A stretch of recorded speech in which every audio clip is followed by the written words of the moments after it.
Do not adjust your digital device. What you are about to see and hear may shock and appall you. Join our hosts as they encounter countless thrills, spills, chills, and hilarity as they explore the very weirdest in pop culture. The following media is so strange, so beyond the scope of what is normal, it will make you ask the question, why does this exist?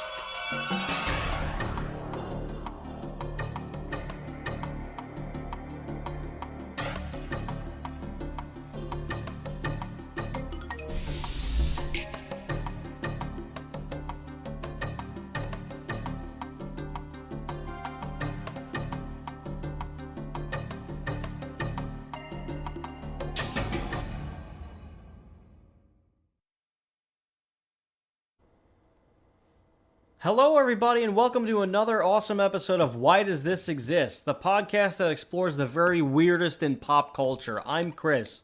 And I'm Rob. And we're here to talk about somebody very, very special, Mr.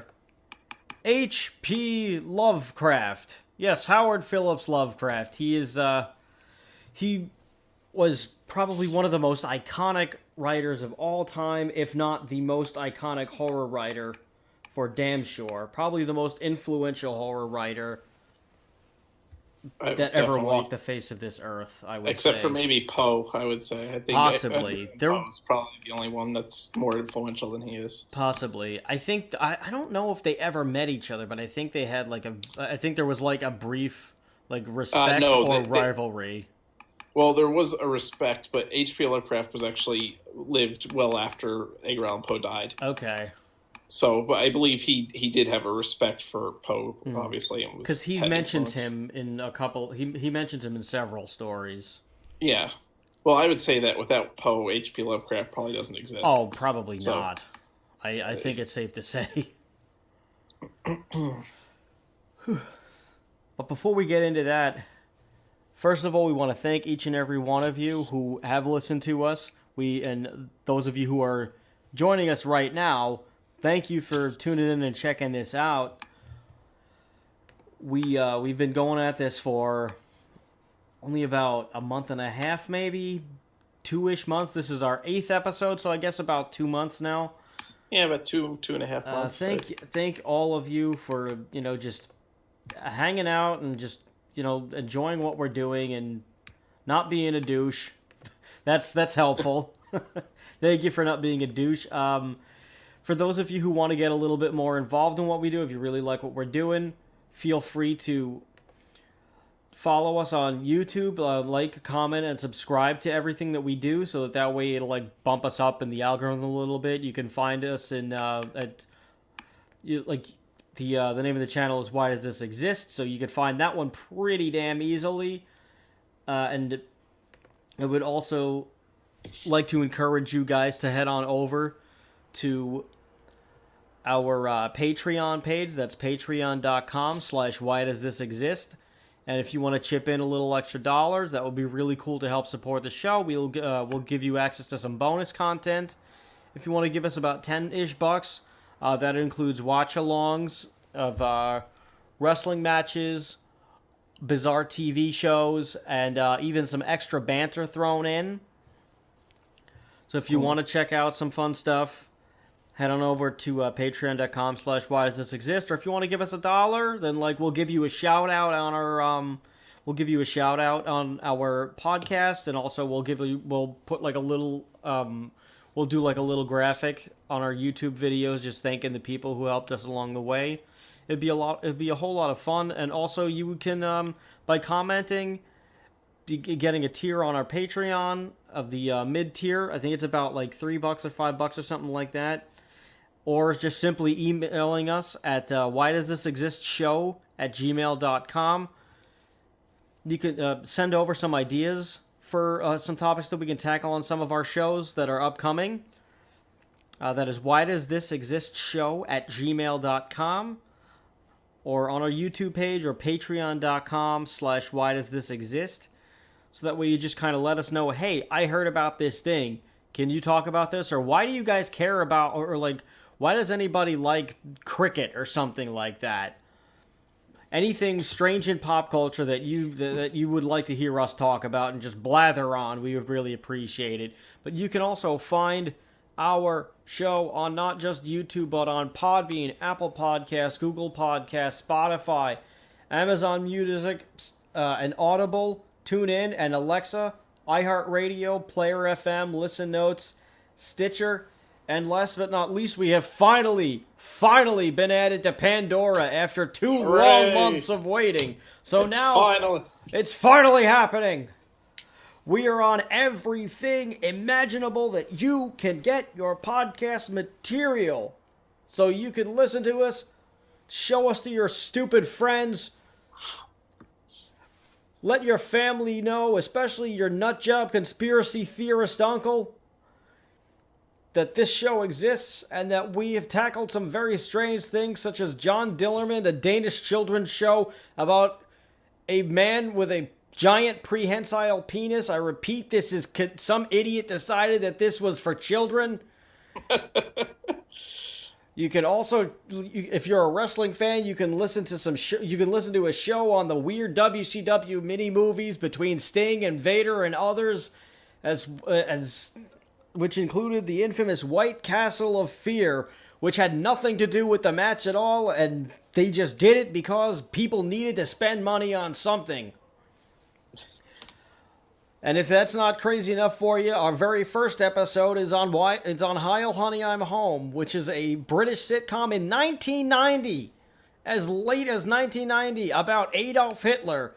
Yes, they tried to make Adolf Hitler and his Jewish next-door neighbors out to be, your friendly neighborhood guys, like the Honeymooners. They tried to make like a Nazi version of the Honeymooners. This was in 1990, and it didn't get canceled because it was a bad show, which it was.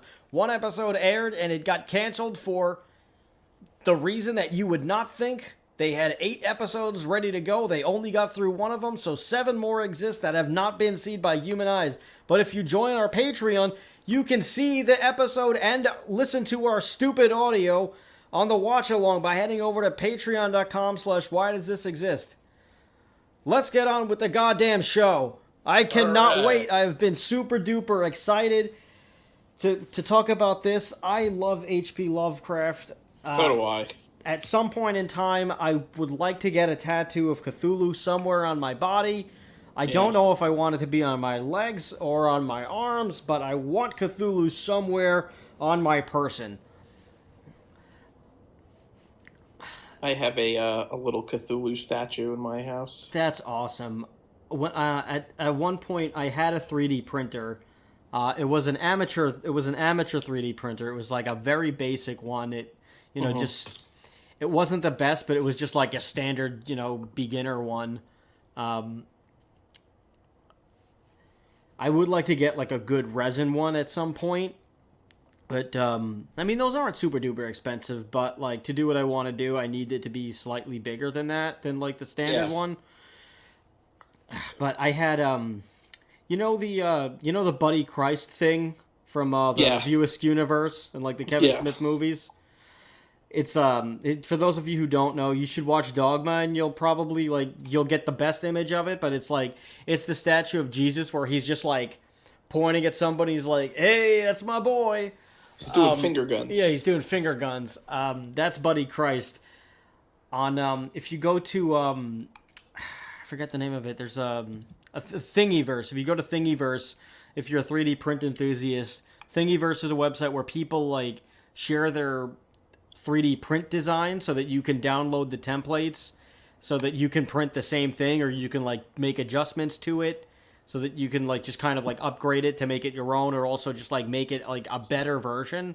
Mm-hmm. It's a really cool community driven thing, but somebody on Thingiverse created a Buddy Cthulhu. So It's awesome. It's really funny.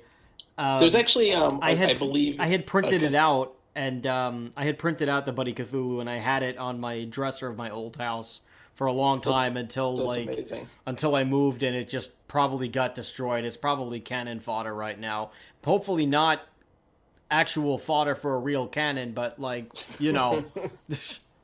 There was there was a company that made like little like cute little plushies of all the different old ones. They had like Cthulhu and Dagon and like all of them.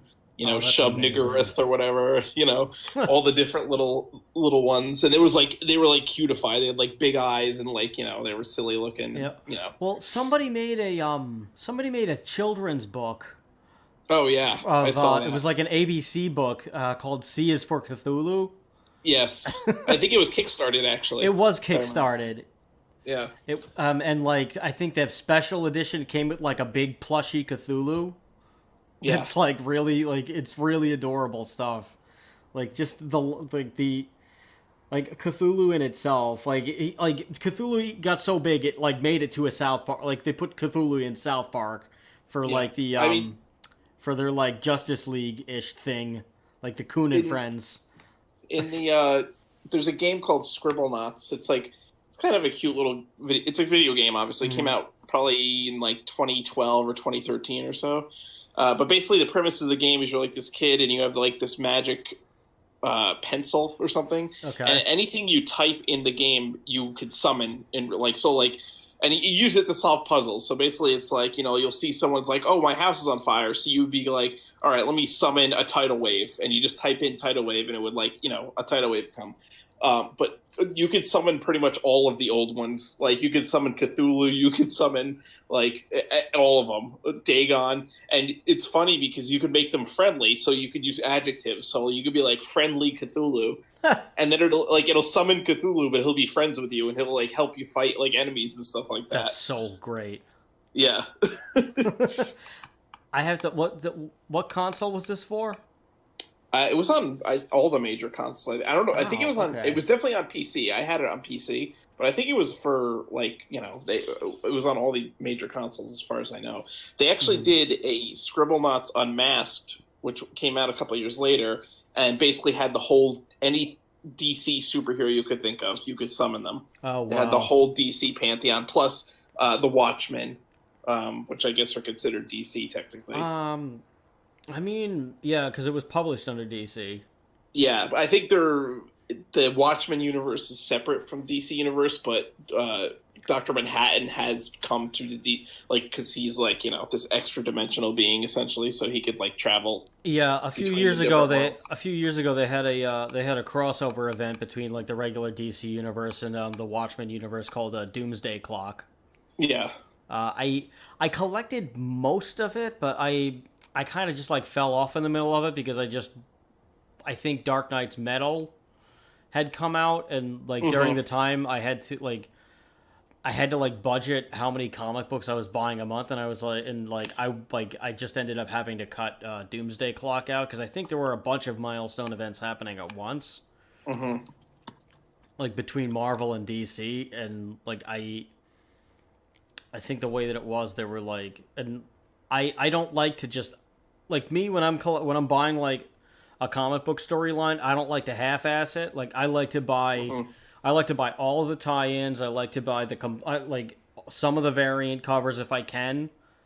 I don't go crazy on the variant covers, but like if I can run into one, I'll do it. But I like to buy all of like some of the like the events that have like the little like this is a tie-in thing or this is a prequel to it or whatever. I like to like get the whole collection front and back, like no stone unturned when I'm buying my comic books. And like with Doomsday Clock, I just could not. Like, because the tie-ins for, like, some of these things are, like, span 80-something comics. Where, I just could not... I couldn't find the budget to get all of the tie-ins for Doomsday Clock. And I didn't want to, like, just get only the main story, so I ended up having to cut it because I was just buying, like, all the tie-ins to all the other ones that I was collecting. Yeah. That's why I like omnibus comics, because you get a lot of the time... I mean, usually they don't have every single tie-in, but like I remember my my uncle when I was a kid, he was a big comic collector, and he had like the Death of Superman and the Reign of the Superman in like one book, so you could just read basically the entire story from like Superman fighting Doomsday to like his return. You know, I like those too, but like, well, I mean, this is probably like more of like younger me, like the collector. But the collector in me is never gonna die. I'm always gonna yeah. try to like, I don't. It's just how I'm hardwired. I'm gonna collect at some point in time. My like the object will like whatever I collect will change, but I'm always gonna be collecting something, whether it's like comic books or like records or cards or or like CDs or whatever the collectible is, you name it. I'm always gonna end up collecting something. Whether and like Hmm. it pro like honestly, a collection will probably be the death of me.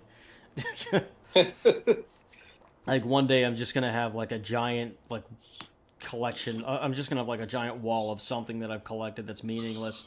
It's just gonna It's gonna fall just on. collapse. It's Yeah, just gonna fall on me. Honestly, if I swear to God, if I didn't get rid of all my Funko Pops, that would have happened. yeah. Oh Jesus! Some of my Funko Pops actually were. I think I had like all of the Cthulhu variants that had come out. I haven't seen Just to one tie this Cthulhu back. Funko Pop because I would Oh, definitely. there's like a bunch of I know them. there are.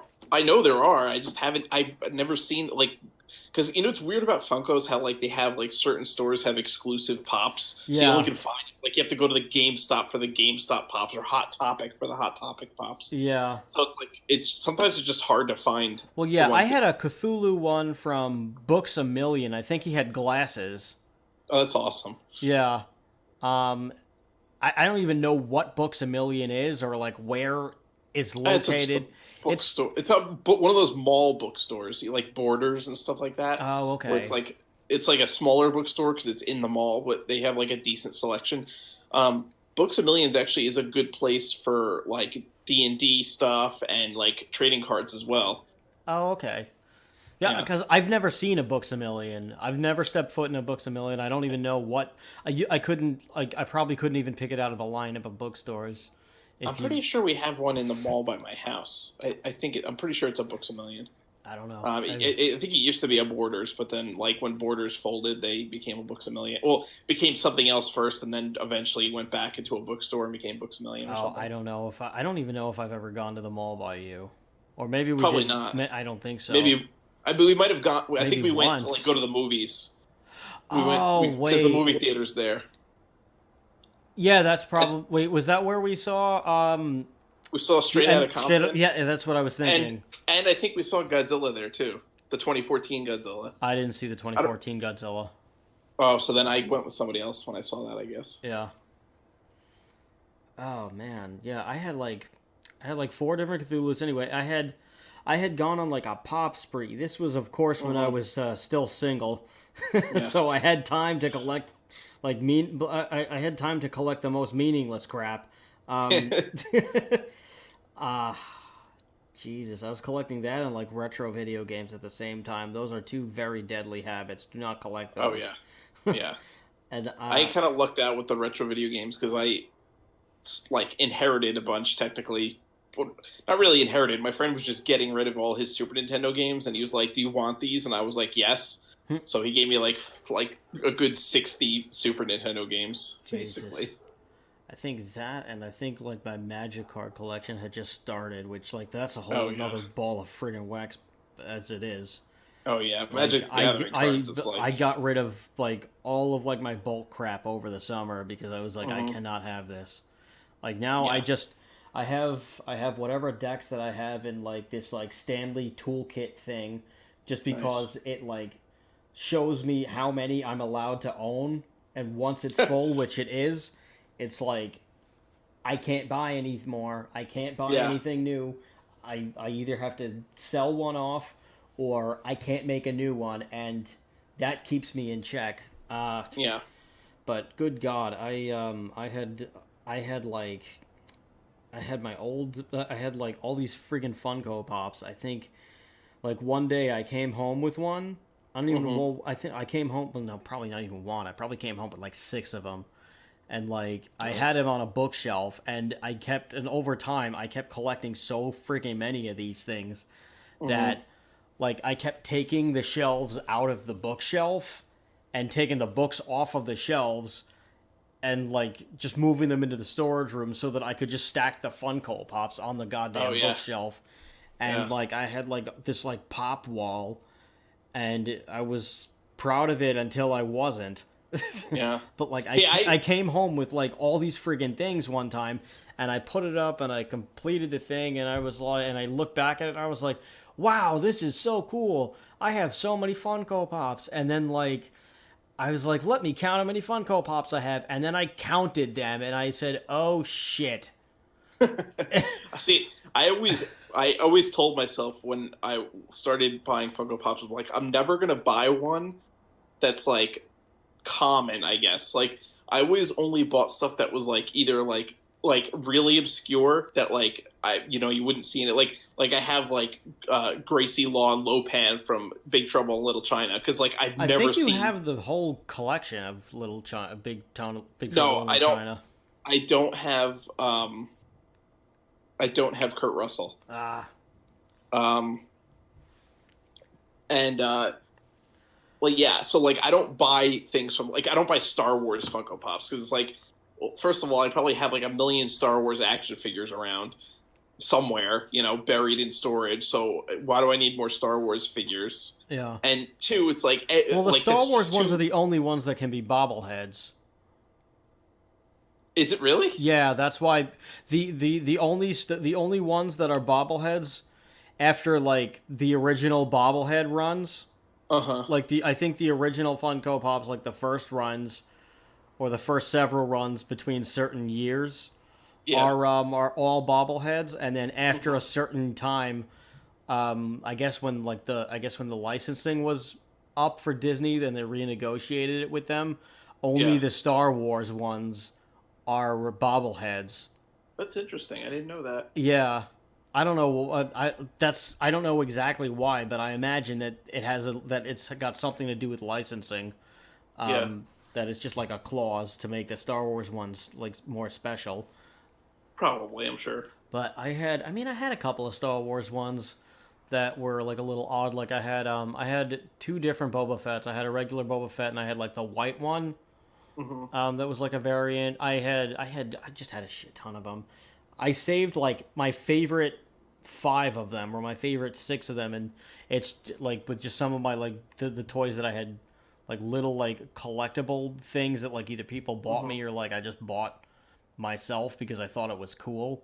And I just like it's just in a box in my parents' house. Maybe like I don't know. Maybe like there's like 10 toys in this little box, and it's like that's it. But I had such a freaking problem with those things. Yeah. I like even to this day when I go into a store, I like have to cover my face. I have to cover my eyes to like walk past it. Like I have to put like a blinder up because I'm always afraid that I'll get tempted to buy one of these goddamn things. But See, I like don't the have second that that I counted them, I had like 70 or like Oh my or, God. like, I had next to if not 100. And See, I'm not even close. Oh, I might God. maybe have 20 total in my whole house, like, and that's between like ones that I've bought and ones that Caitlin's bought and ones that like I've been gifted. Like, Yeah. like maybe like 20 total. That's it. yeah, the minute that I counted them, I like started calculating how much I had paid for them, and I started to realize Oh, God. just how stupid of Yeah. an idea this was.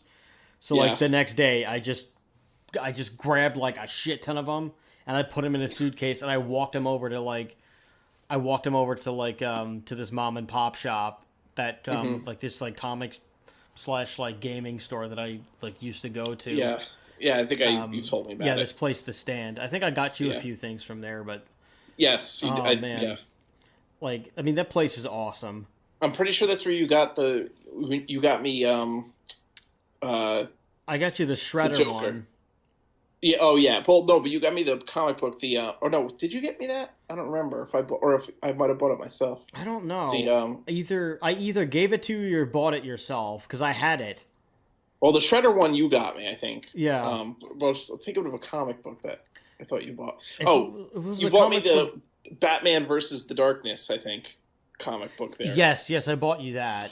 Or Batman meets the Darkness. I don't know. He was actually fighting Yeah, Jackie Estacado, or if he was teaming up with him. I don't I think remember. it was It was a while. I think it was a team up. I think it was I'm similar to pretty sure it the. was a team. I think it was similar to the Spawn one, where first they fight each other and then they team up. Yeah. But oh Yeah, Jesus it's been a long Christ. time since I've read it, so Yeah, the day that was after. like years ago. Yeah, the day after, like for the next couple of days, I just immediately started taking my Funko Pops and just like selling them to him, and I was like, listen, you can sell them at full price. Just like I'll take half. I'll take half Yeah. of what I paid for these things. I just need them gone. Mm-hmm. Like just get rid of it. I'll cut my losses. Because I mean, if I sat on them, I would have probably made. Like I probably would have stood to make like probably like Double. I would say you would have doubled your investment probably. I probably would have. Well, some of them like had tripled. Like I had a Tony Montana one that like I bought. Like I don't care for Scarface, but I Mhm. bought it because I knew that it was gonna like go up in Yeah. value, and like I ended up selling it to some guy for like $40 or something like that. So I actually have a Lemmy one. I wonder how much that is worth. That's probably got to be worth some money now. maybe it is. I mean, it depends because like it depends on how many of them were made and how many they've That's printed true. since. It's all a crapshoot with these things. You never really know which one is gonna like peak, and it's gonna have various reasons. The collectibles game is a very weird market. I think Yeah, like it the is. rarest one was like this like golden Dumbo or like a clown Dumbo one that they sold at a Comic Con, and it was Mhm. like going for like $1,000 at the time when I had checked it. This was like years ago, so this was like maybe 5 years ago. So it's probably more than that now. Oh yeah. But yeah, Funko Pops are a tricky sob, and I can't buy I can't buy any of those. If they ever make a Spawn one, God help me. God help me. See, that's what you got. You got to kind of like just think of it that way. It's like I only want to buy ones that I think are really cool, and that's how my mentality is. Like something that's like so like really obscure, like Big Trouble in Little China, which it's not like crazy obscure, but it's like a cult movie. It's not like well known. Yeah. Or like I have like the Lemmy one, like because I just saw it. I walked into like a store. I think it was an Fye, and I just saw like the Lemmy one. I'm like, ooh, and actually it was right before Lemmy died too. Mm. I'm pretty sure. Yeah, they may have made it around then. It was. I found that at like a mall in Albany, and I was like, "Oh shit, I gotta get this. It's pretty awesome." Yeah. All right, let's actually start talking about H.P. Yes. Lovecraft. We're probably about 20 minutes in, and everybody's pissed off at us right now because they're like, Yeah, we're God talking damn about it. Funko Pops. They're probably like, God damn it, that's not what I want. Suddenly they're turning into like Edward. Edward. They're turning into like Richard Nixon with like a lisp. like, like with a speech impediment. I am not a crook. Shit. It sounds like freaking Donald Duck doing a Richard Nixon. Oh, I can't do Donald Duck. If I could do It's hard. if I could have if I could do Donald Duck, I would. My net worth would be higher. We'll put it that way. But like H.P. Lovecraft, he the guy like lived and died in Providence, Rhode Island, and I've been to I mean I can't even say I've been to Providence. I went to Providence for like for like something work related. I had to do a podcast with the chief investment officer of Textron. They make the Bell helicopters and like stuff like that. Actually, a very nice guy. We had some good sandwiches actually. Nice. Yeah, shared a sandwich with this esteemed gentleman. Talked about his motorcycles and just and then of course we had to go into like financial stuff. But Yeah. he's actually a really nice guy, and like he was very pivotal in my career in writing for Chief Investment Officer magazine. So he was a very cool guy. I'm not gonna drop his name. Let's keep him mysterious. But I stepped foot in Providence for maybe 4 hours, 3 of which were in the Textron office or whatever. So I didn't really spend a lot of time there. I walked around briefly. It's a very beautiful city. There is a statue of H.P. Lovecraft there. That's cool. But I didn't get a chance to see it. I think it's a little deeper than where I was, but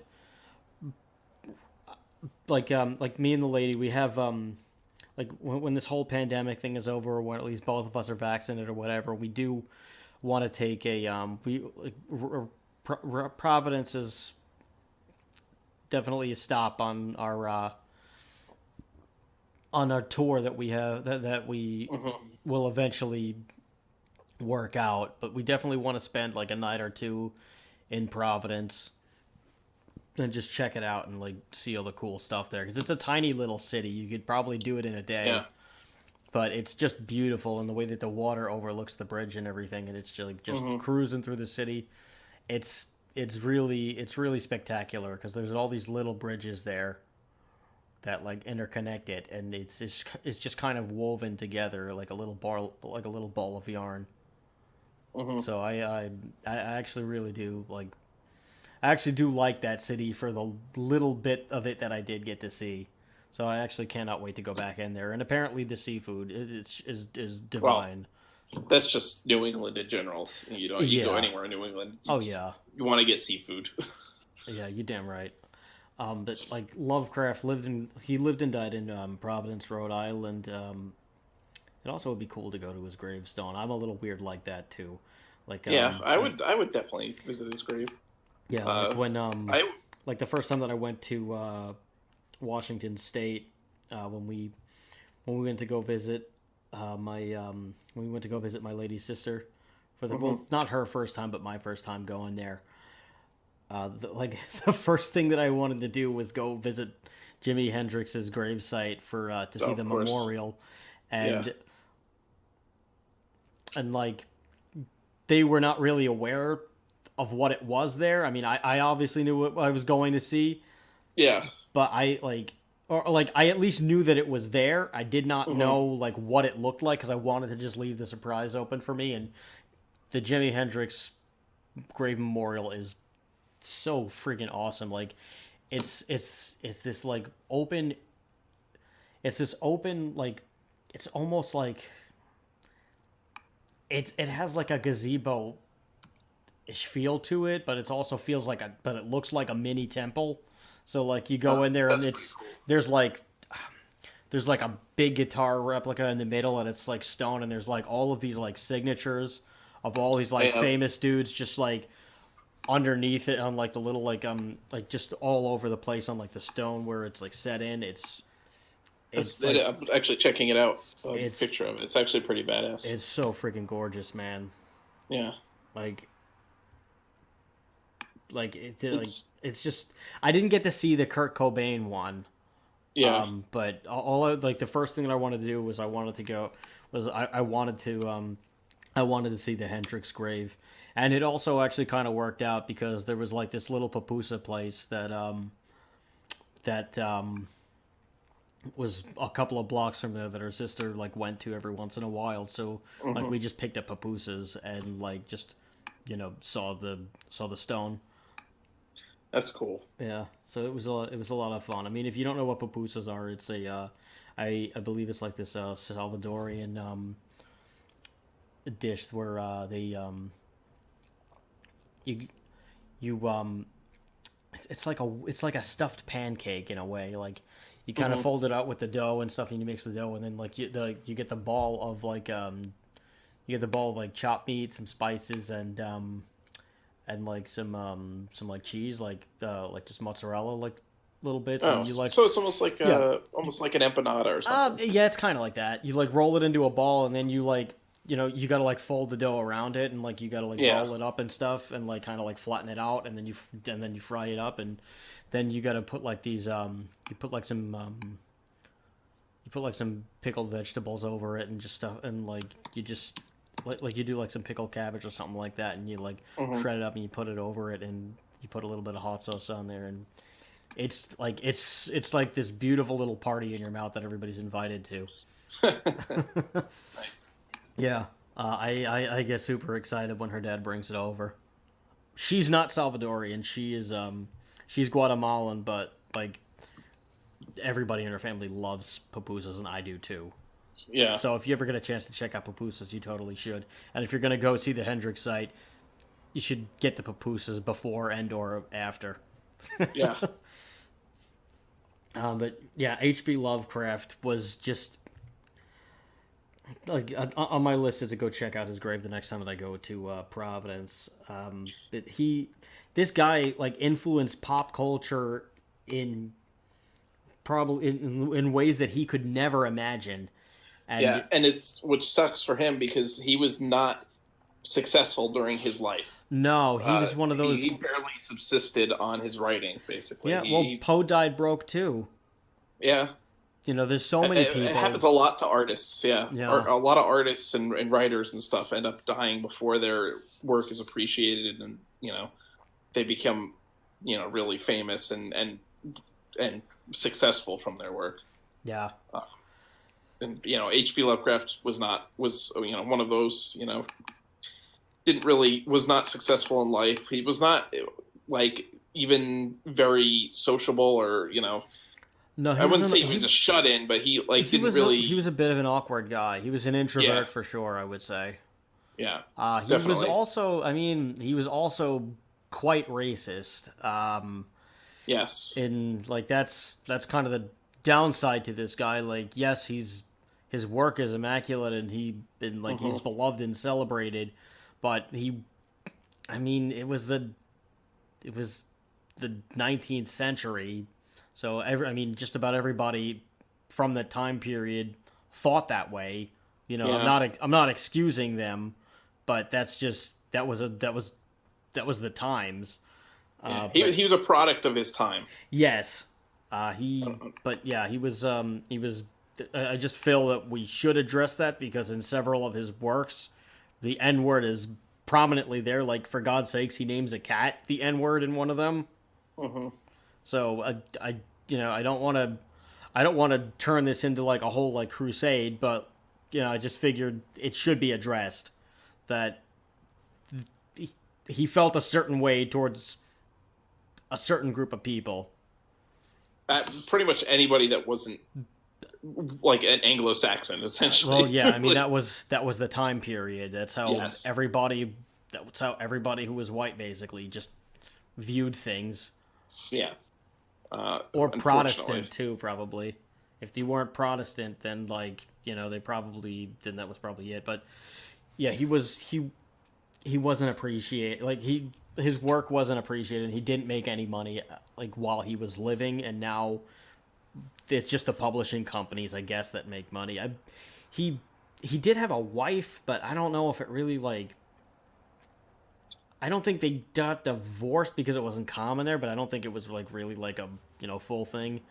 It was rumored Um, that he was actually asexual, that he didn't really just yeah, care about sex or intimacy at all. He was just, he was a kind of an awkward guy. He was, yeah, which again, I guess, kind of, made his writing like all the more intense and creepy. Is that he kind of like, he was a very strange guy, so he was able to put that strange, thought and into his writings and create this universe, the Cthulhu mythos. Um, right. Which I- he actually got the idea. He actually started writing the Cthulhu mythos when he was in New York. Like he had moved from Providence to New York when he got married, mhm. and then he had started writing like some of his best work when he was living in New York. I guess because he hated being in New York, Hmm. so it just kind of like left him with these. It kind of I guess I don't know if it was like the busyness of it or he just did not like it. There was just Yeah, something about the city that he couldn't stand, and he just started working on the Cthulhu mythos, yeah. as well Well, as again, like the horror he of lived Red his Hook, entire life.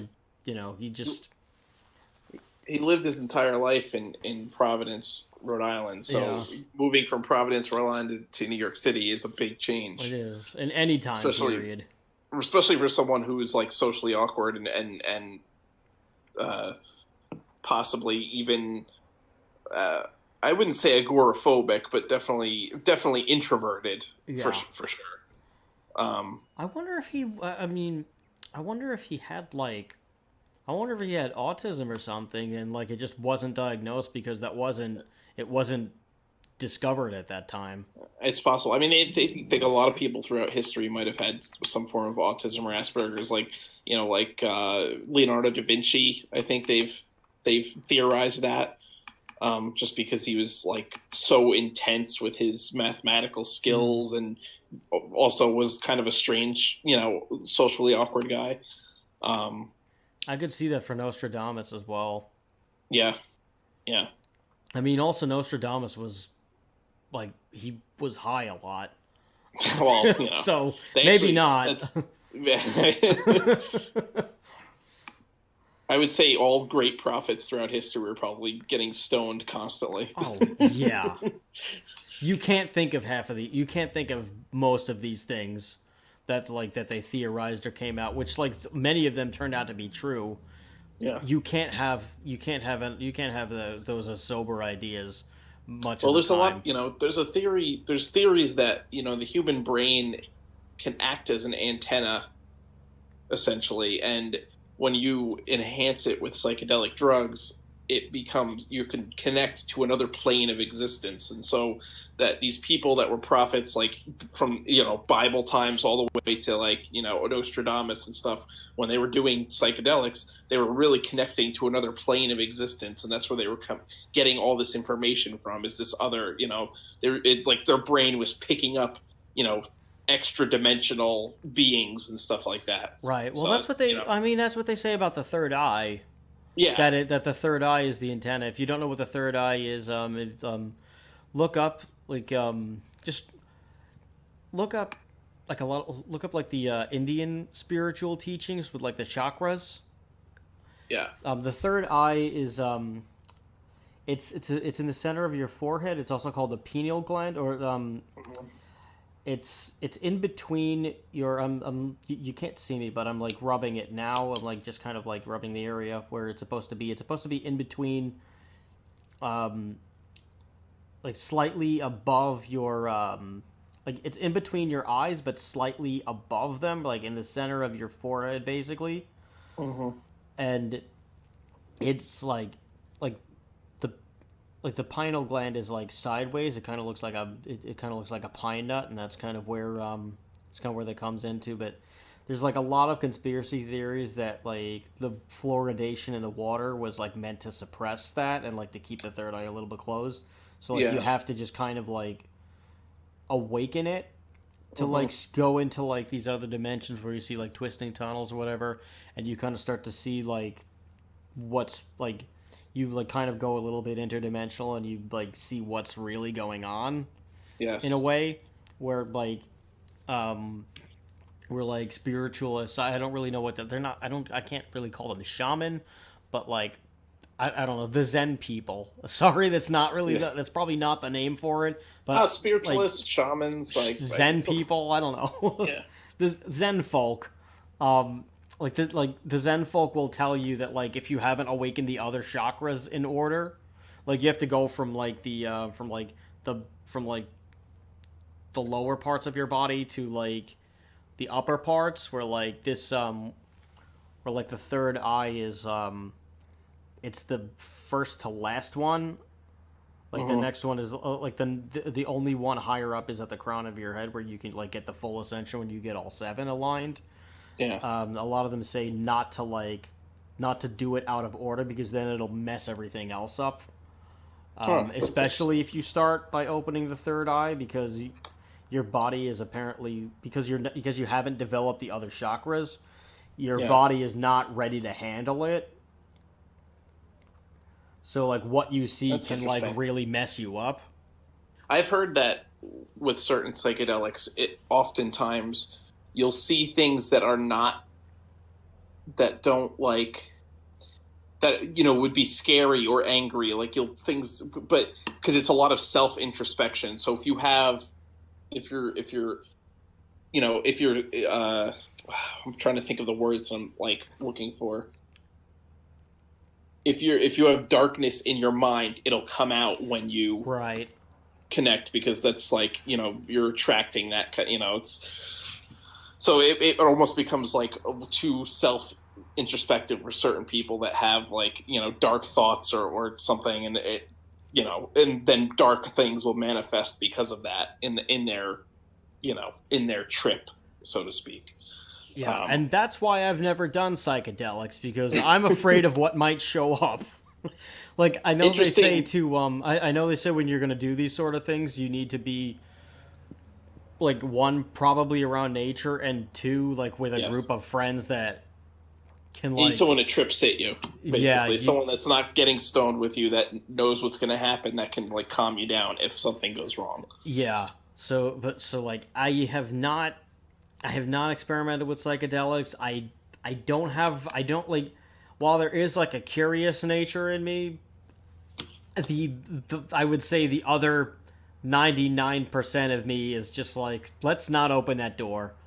Well, it's I it's don't like, I don't know what's you're going to going be to on see the other. Cthulhu. Cthulhu could be Yeah, on the other side. he very well could be. That is a really, within the Cthulhu mythos, a lot of the horror comes from the fact that these beings, these extra dimensional beings that are so powerful, and extra dimensional and extraterrestrial beings, and that are so powerful and so beyond the scope of human understanding, that just the thought of them would drive a person insane, a regular person. Yeah, and the sight of them, it's like, just the glimpse Yes. of it is just enough to just completely, like, shatter you. And they communicate with human beings through dreams. That's Cthulhu. Lies in the sunken city of R'lyeh, dead and dreaming. So Lovecraft. I don't know if he did experiment with psychedelics, but a lot of his lore kind of goes into that little, opening the third eye and telekinetic connections Right. with extra dimensional and extraterrestrial beings, which is a lot of spiritualists and Zen people will talk about a lot. Right, like the book. Doing psychedelics. Like there's one that I was reading called The Book, where like where this guy, I think he's part of the clergy. He hears of this book, he finds the book, and the book turns out to be like a book that, like, almost like a Necronomicon, but they don't call it the Necronomicon. Yeah. It's like a portal to, like, it just takes him to a portal of, like, just to another world, and it, like, scares the crap out of him. Like, it just terrifies him. And he goes there and he keeps reading the book, and the book, like, comes with a warning, of course, and he, of course, he just doesn't care about. He just doesn't, like, he doesn't think anything of it, and he keeps reading it, or, like, he's drawn to read it, and he sees the warning, but, like, the book, but, like, the pages of the book, it's like it tempts the person in no matter what. Yeah. And he keeps reading, and he keeps going forward with the book until he realizes that he's on a ship that's being teleported, basically, to wherever it's supposed to go, and it's going into another dimension, and he's, like, seeing things, and he stops reading the book so that he can go back to his reality, so that he doesn't go any further, because he realizes what's going on, that he's not in Kansas anymore, so to speak.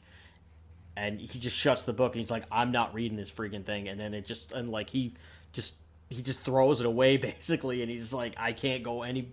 He's like, I don't want to leave this world behind, so I'm like, I don't want to know what else is out there. I've seen enough. I'm not there. And then there's, like, these like Cthulhu is part of, like, the old gods, where, like, there's another one called, like, the other gods, where, like, it's somewhat, or, like, it explains how there's the regular gods in, like, the present day, the great old ones. Yeah, where, like, life is, it just kind of goes the way it goes, and there's not really anything to it. The gods, like, are a little like the gods of today are a lot more calm, and like they remember the old times, but, like, they don't really, but, like, they kind of, like, progressed, and they do their own thing now. They don't really, like, involve themselves with humans. They kind of keep to themselves a little, like, more. But then there's the old gods, who are the other gods, and the old gods required, like, human sacrifice, and they had, like, they were more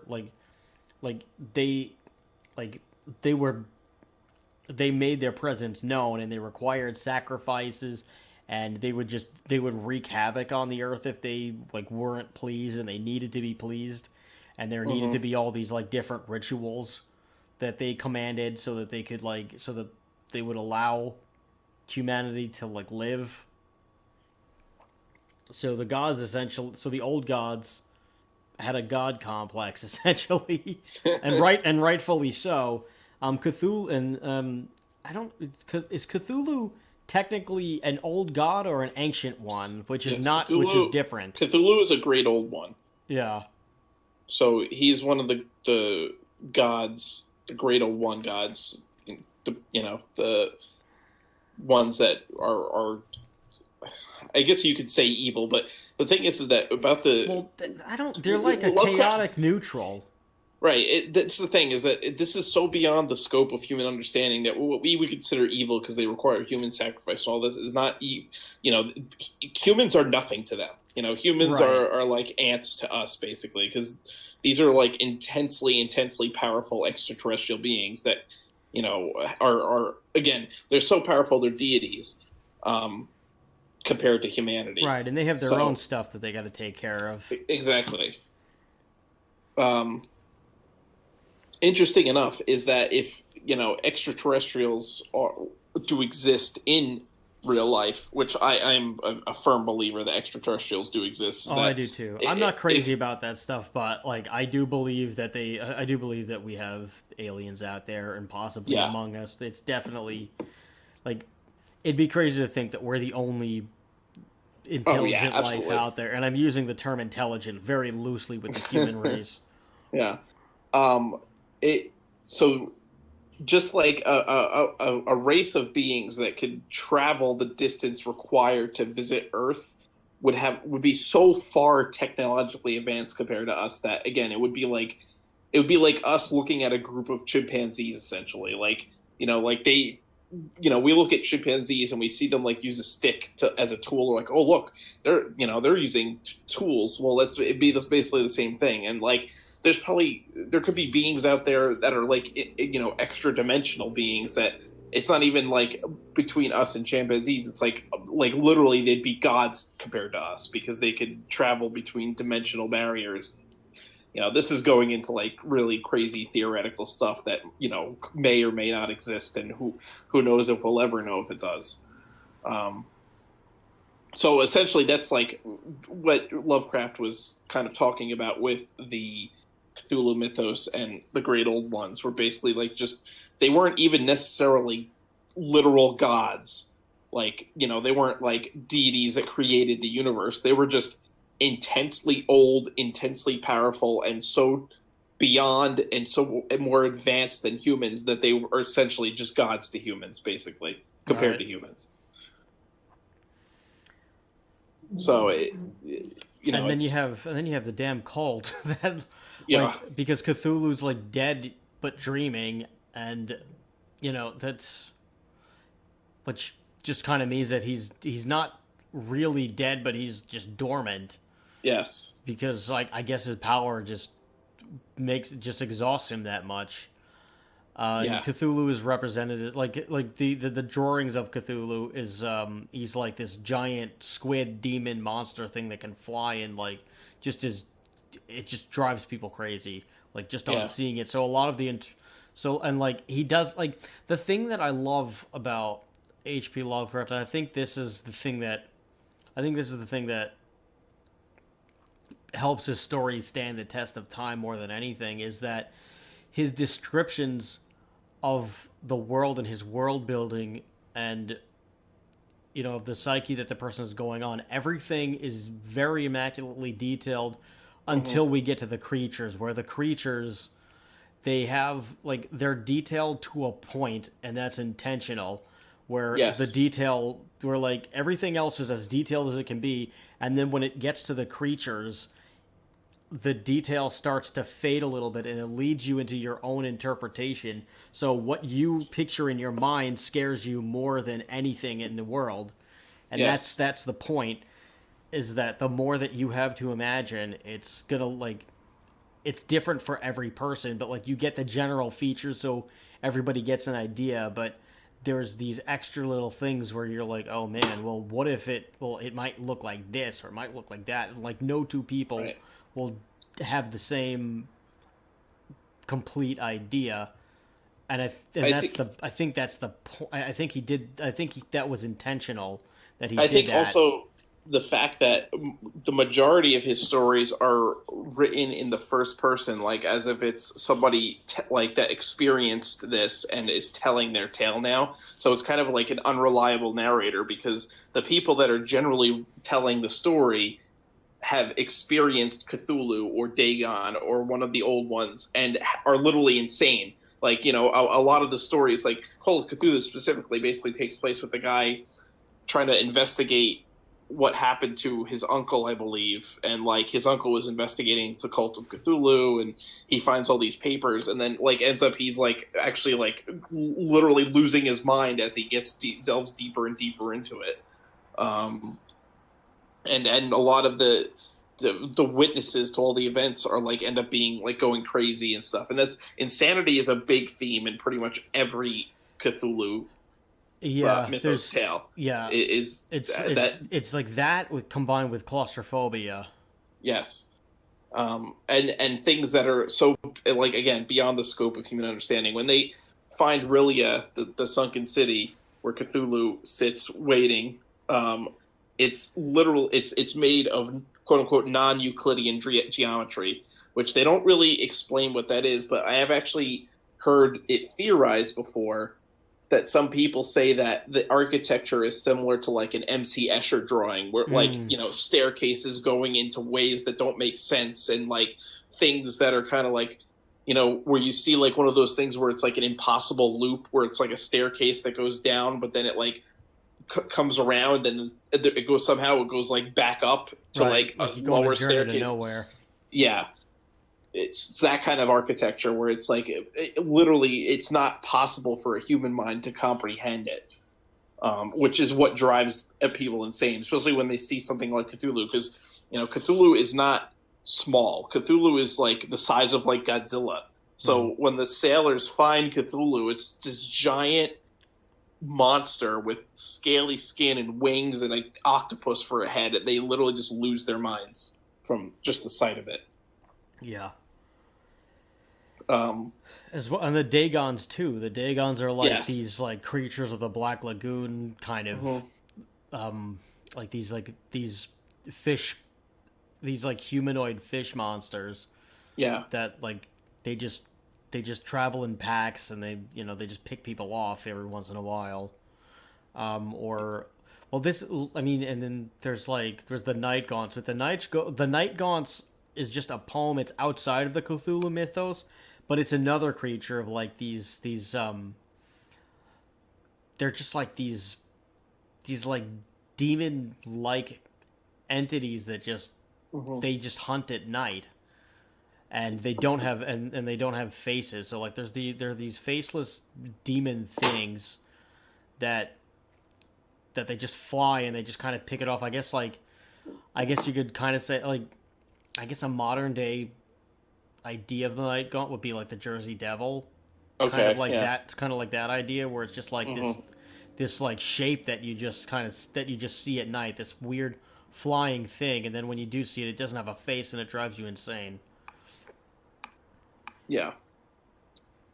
Night Gaunt, like I mean, his Lovecraft's writing, a lot of it was inspired by it's when he was a child, he like started writing this stuff.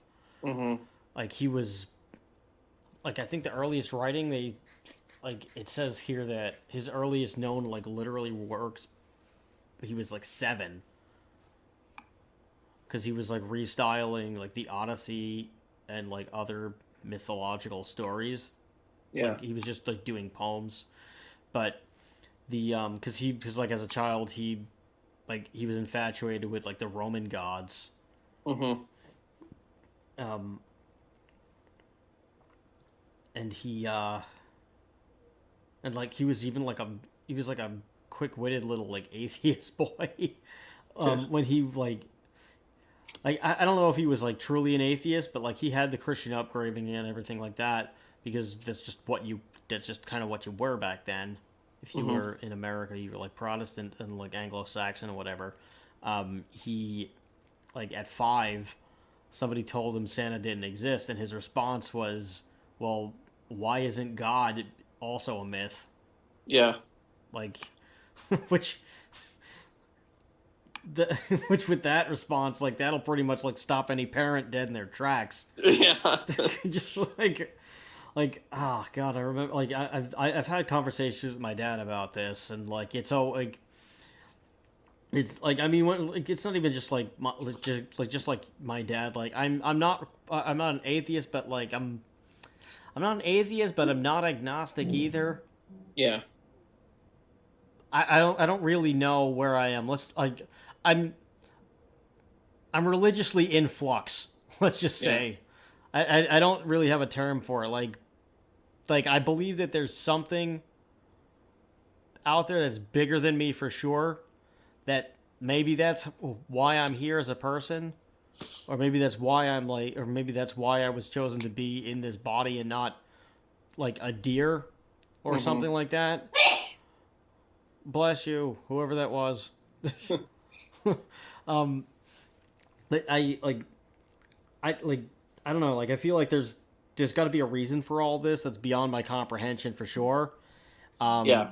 And I think there is something much larger that is responsible for me being here.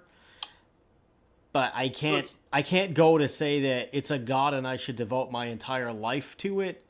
But I acknowledge that there's something that there's something there. It's not it's not quite agnostic, but it's not atheistic either.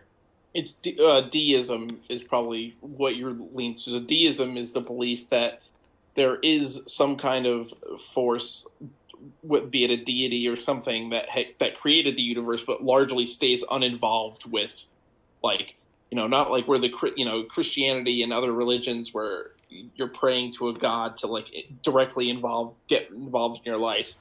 Whereas in deism, which there are people that are Christians that are deism, the deists that believe that it's the Christian God, but it could really be any deity or powerful force beyond human understanding.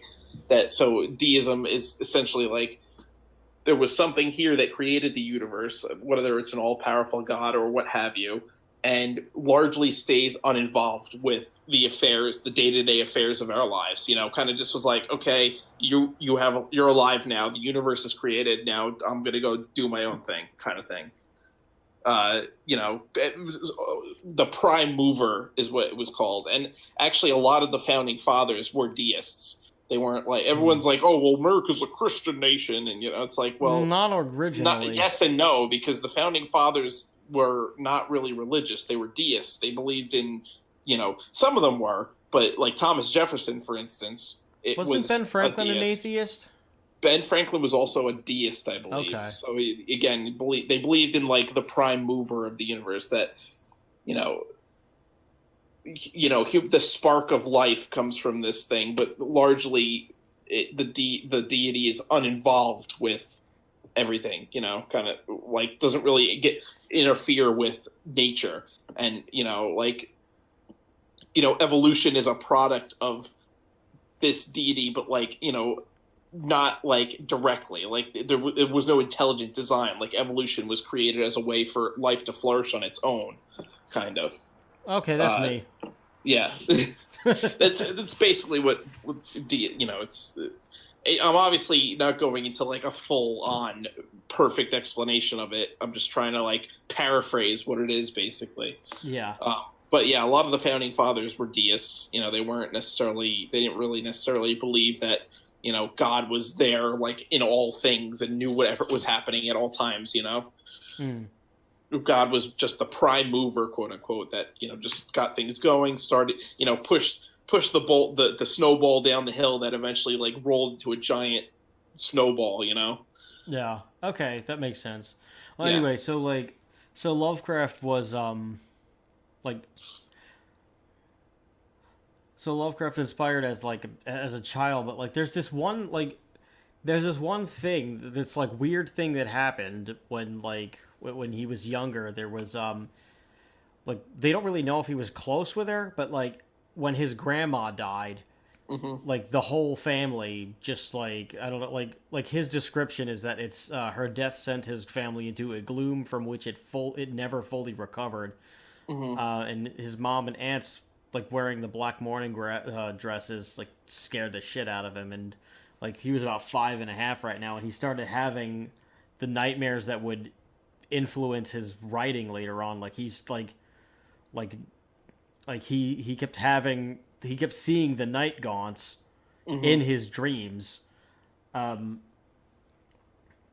he like he would just have these nightmares of these like night gaunts, and he and 30 years later he finally started like writing about them like in his stuff, and he like wrote for a bunch of horror magazines. Like the most famous one was Weird Tales, but he like it was just crazy. I mean, it's similar to H.R. Geiger, another guy who used his who just used his initials. Well, I mean, H.R. like Geiger was absolutely inspired by H.P. Lovecraft. Yes, but H.R. Geiger, he painted his nightmares.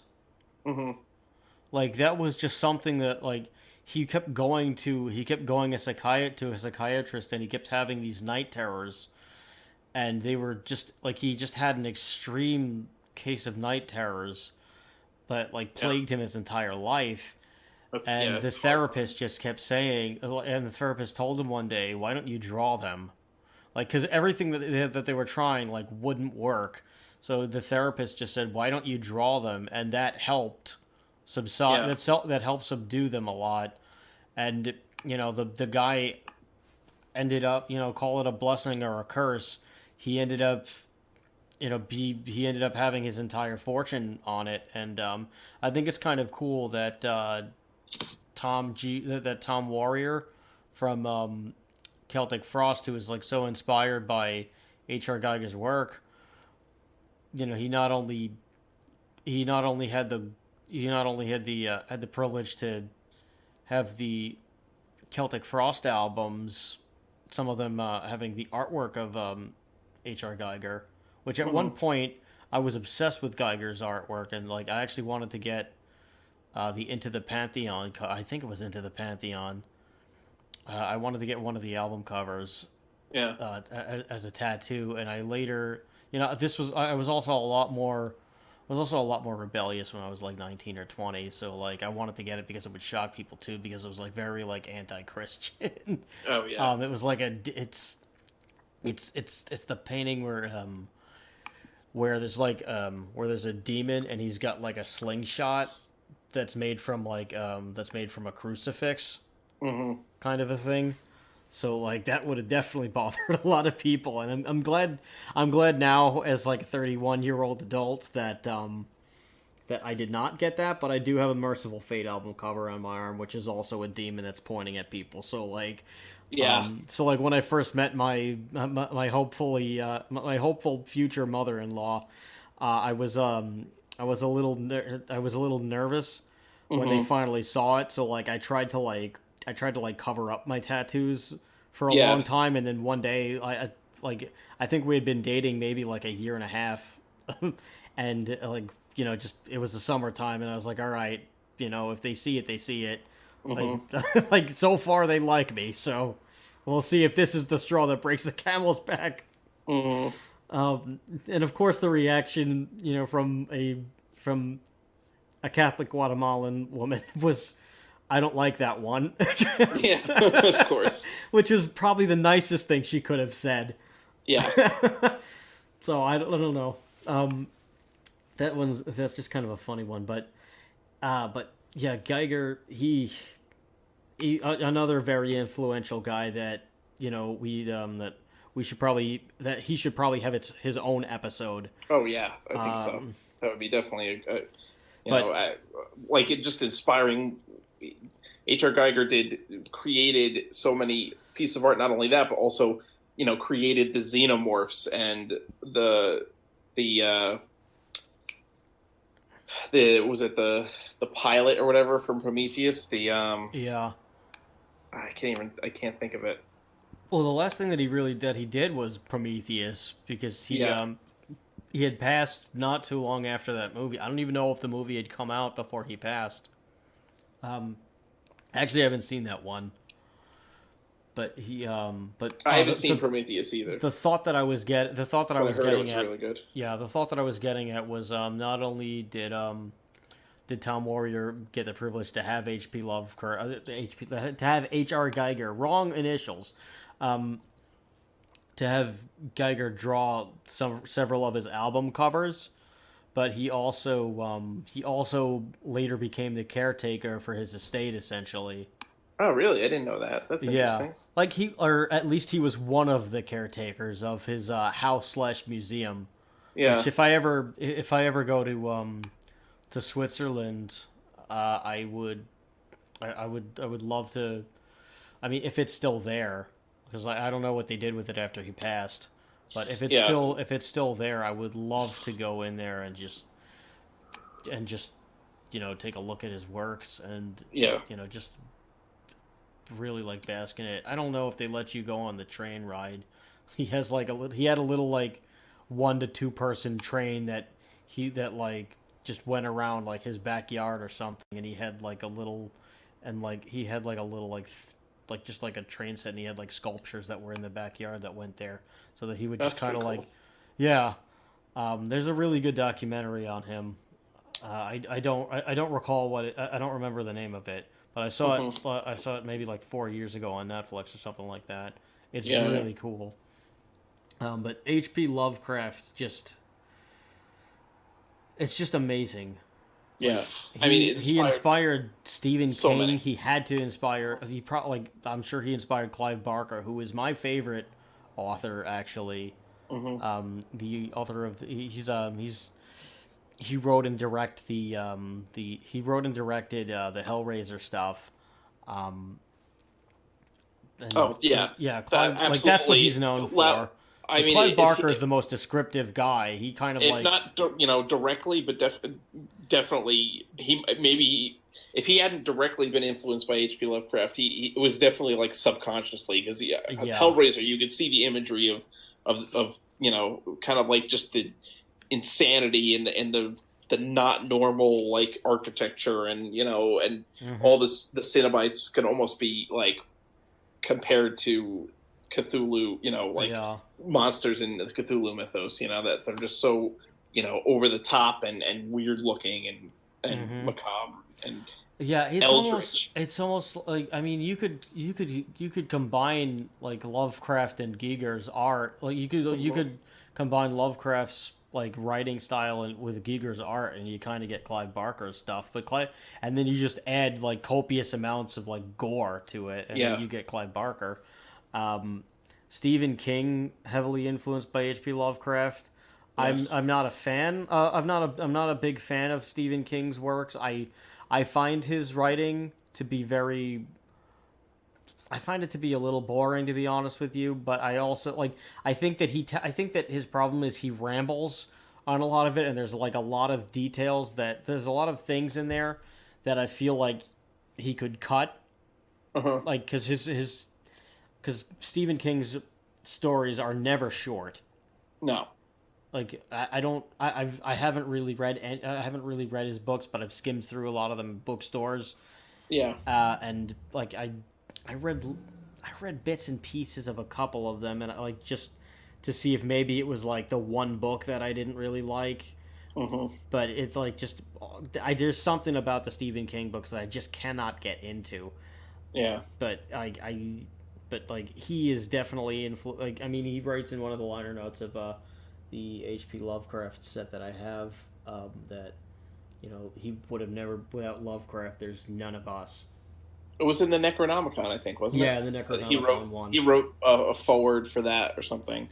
Which the Yeah. Necronomicon is a book that's in the Cthulhu mythos. Hmm. It's basically like the Book of the Dead, essentially, and Yeah. there's all these necromantic spells in it and stuff that can summon monsters and demons. Hmm. And uh, they took the book Necronomicon and HP Love, they have a book, the Necronomicon, that you can get. It's HP Lovecraft's collected works in one giant leather-bound book, and it's actually really there's it's two a really of them. Cool book. There's two of them. They're like the Oh, I didn't. Yeah, so No, the they made a second Necronomicon, it's part of a bookend set. I have both of them. The Necronomicon has like the Cthulhu mythos and a lot, and like a chunk of his other works. It's the larger one, and then the other one is the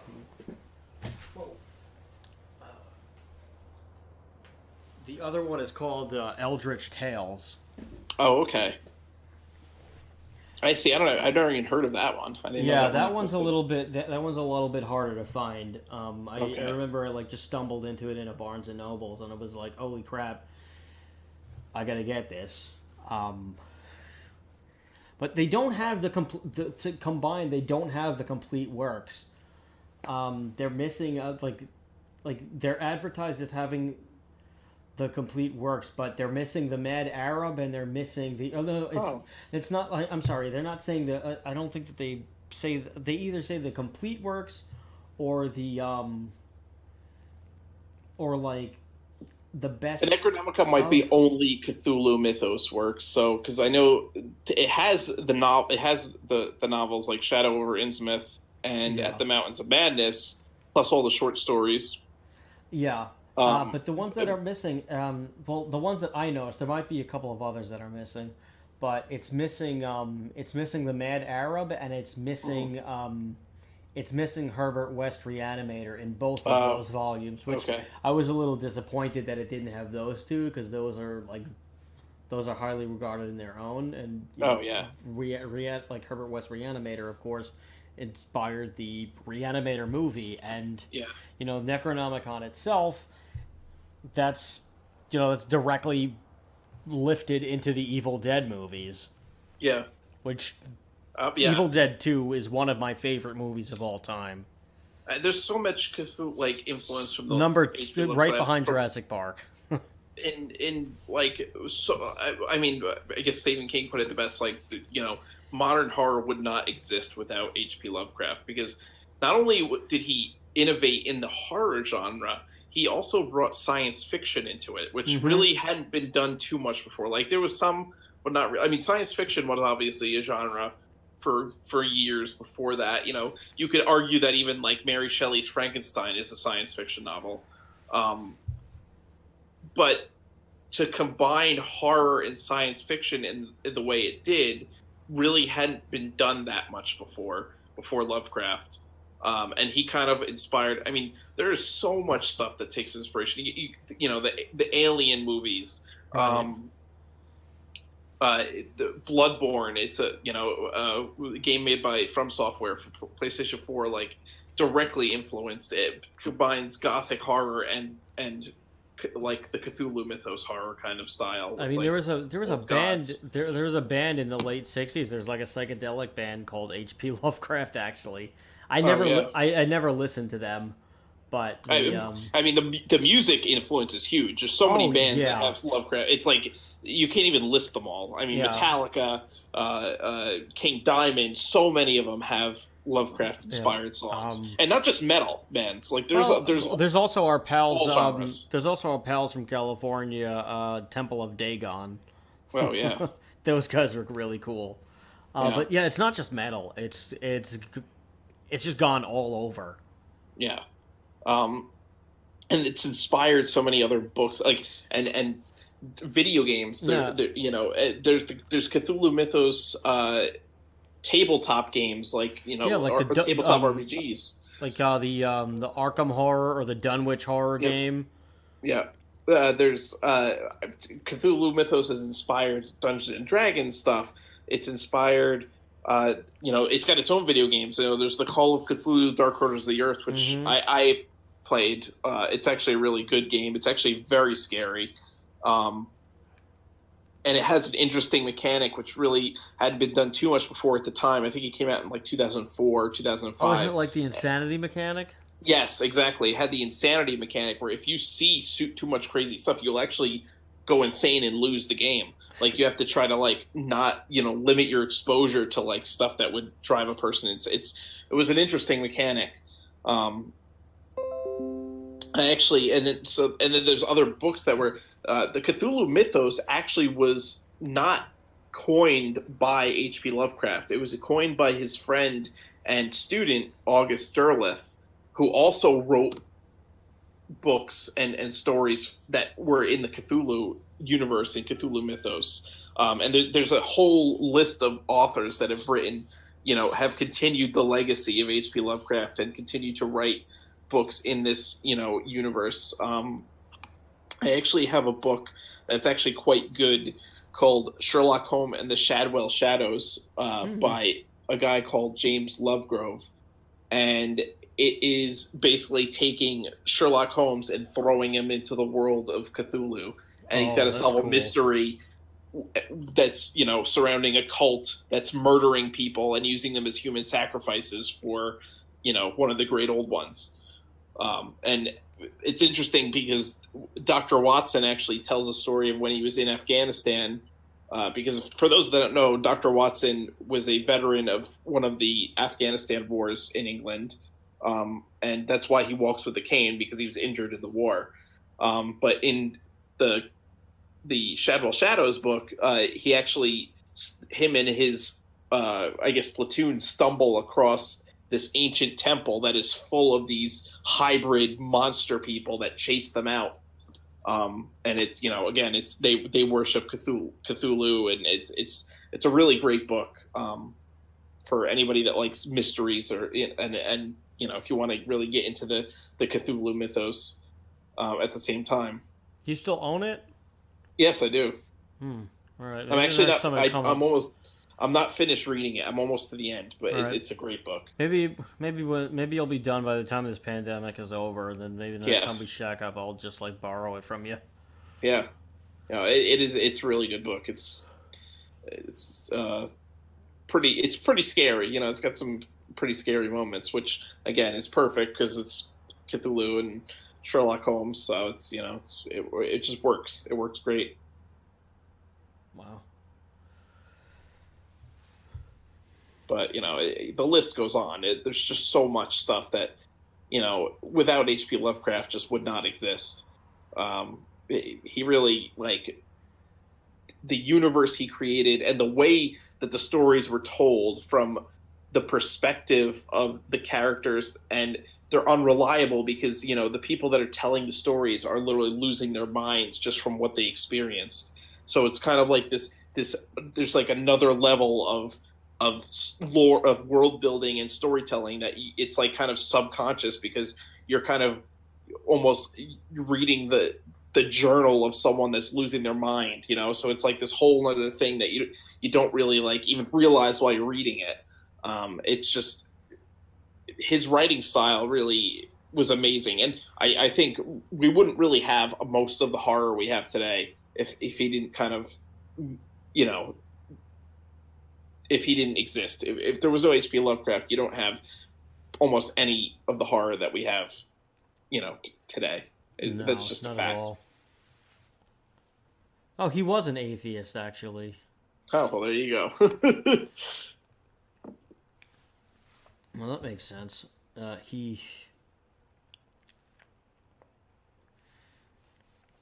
it's just nuts.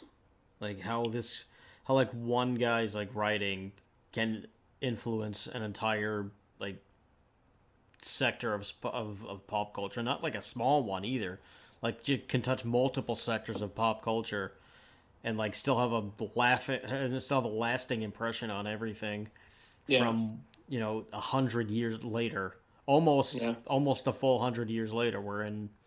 He died in I think 1937. So another 15 years. But I mean, he was writing fully within his writing career 100 years ago. So Dagon, I think, came out in the 1819 or something. Yeah. So 100 years later, and yeah, exactly, still inspiring all kinds of things. So many different forms of media that have some kind of reference to Cthulhu and the Lovecraft and his mythos. Mm-hmm. Yeah, I mean, also Um, like there's the cult of there's like the Cthulhu cult where like they're trying to resurrect him, which that's like the most interesting part of the mythos is that like Cthulhu's yeah, not really doing anything, but he is like while he is affecting people through their dreams, hmm Cthulhu is also sleeping and dormant, and like this cult is just trying to wake him up. Like this crazy like cult that worships him. yeah, They're trying to wake him up so that he can like destroy the universe or do whatever. But I think the cult thinks that they can control him to yeah, like do their bidding, which is clearly not going to happen. yeah. So it's just I, pretty much going to end the entire universe as they know it. I think a lot of that kind of comes from, Lovecraft lived through World War One, and the horror of World War One really inspired a lot of these writers and a lot of philosophy, like nihilism and existentialism really came out a lot in the early 20th century as a direct result of the horrors that people experienced from World War One. And I think that kind of like plays into it a little bit too with the way uh, Lovecraft kind of crafts these doomsday cults that are really trying to bring about the end of the world, Mm-hmm. and the end of humanity. It's a lot of it is it's just the a lot of people were kind of like sickened by what they saw in World War One and what had happened because the Well, at death and this destruction. yeah, I mean, at this point in time, it was the worst that anyone had witnessed Yeah, at that point that was alive. yeah, it was just horrifying and inspired so much like dark literature and dark philosophy to come out of it because people were just so fed up when they were like, is this really like what life is? It's just like death and horror and people getting like massacred and just, millions dying, Um, it's almost as if like, in Ghostbusters, you have like the cult of Gozer that's trying, I was it I Ivor Shando or whatever who's trying to bring about the end of the world, by summoning Gozer. It's that's obviously very much inspired by the Cthulhu mythos. Yeah, I Um, mean, anytime you see like a cult that's trying to like bring about the end of the world, it's pretty much a direct reference to Lovecraft. oh yeah, absolutely. Um, One other thing about his grave site on his there on the headstone that he has in Swan Point Cemetery. Um, there's a there's a phrase from one of his letters that marks his grave. mhm. And it's called it's the line is "I am Providence," which I think Yeah, is really cool.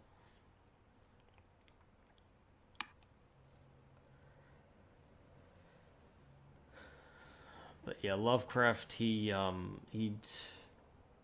I think he just dedicated so much of his life to his writings, and that's why he was, very antisocial and just, hmm more asexual. Where like he wasn't interested in anything except for his work, and like yeah, seeing its success. And the poor guy, he like strived for success so many like for his entire life, and and like towards the end, the um the Cthulhu mythos, the Cthulhu mythos had been published, but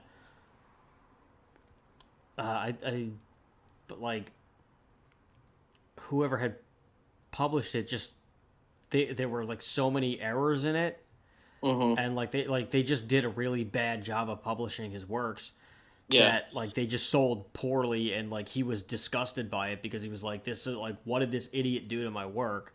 yeah. That was when they actually made it into a book because Yeah, originally when he was publishing his stories, they were in pulp magazines, which yeah, those who don't know pulp magazines are, they were magazines that were made of a certain type of paper that was like a wood pulp. So it had like a very specific feel to the magazine.